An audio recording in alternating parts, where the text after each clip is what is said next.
Mr. Speaker, thank you very much for the opportunity to comment on the statement made by the Finance Minister. Mr. Speaker, I heard my honorable member say that a lot of items, a lot of issues are missing in the report. But, honorable member, sit down and listen to me before you leave.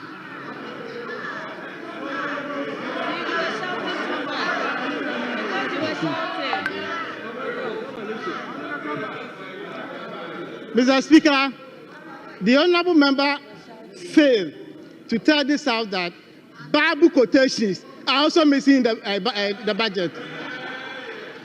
Did you find the Bible quotation in the budget? And the honorable member told this House that we said we are cutting waste, but it can't find any expression in the budget. Mr. Speaker, if you had 123 ministers, and if you reduce it to 60, a difference of 63 ministers, go and check the overhead expenditure on them. 63 ministers.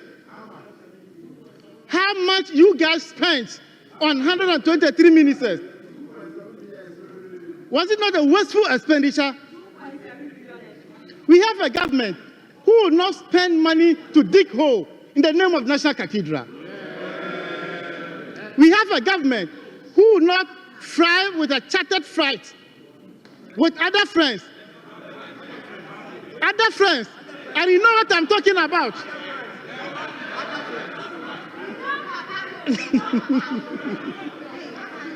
Mr. Speaker, we have a president who will not take national resources to pay ghosts. You're not paying ghosts here. You spent money to pay ghosts. And you are saying that GDP grew by 1.2 billion. Does it have a direct reflection on the lives of the ordinary people on the streets? So what's the meaning of 1.2 billion GDP that you're talking about? If you have a growth of 1.3 billion or 1.2 billion, there must be a physical manifestation, Mr. Speaker.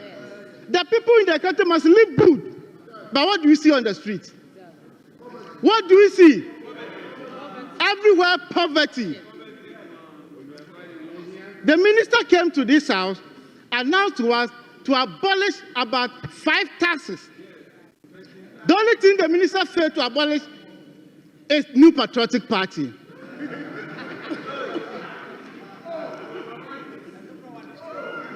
Mr. Speaker, I refer my colleagues to the 2017 budget presented to this House by Honorable Ken Ofori-Atta.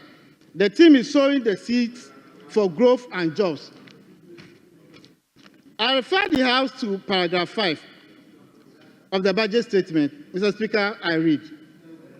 Mr. Speaker, let us acknowledge that we have inherited a challenged economy with considerable debt overhang and rising interest payment caused by excessive borrowing. These are your words. At the time, Mr. Speaker, our debt stock stood at 122 billion Ghana cedis. Today, our debt is 727 billion Ghana cedis.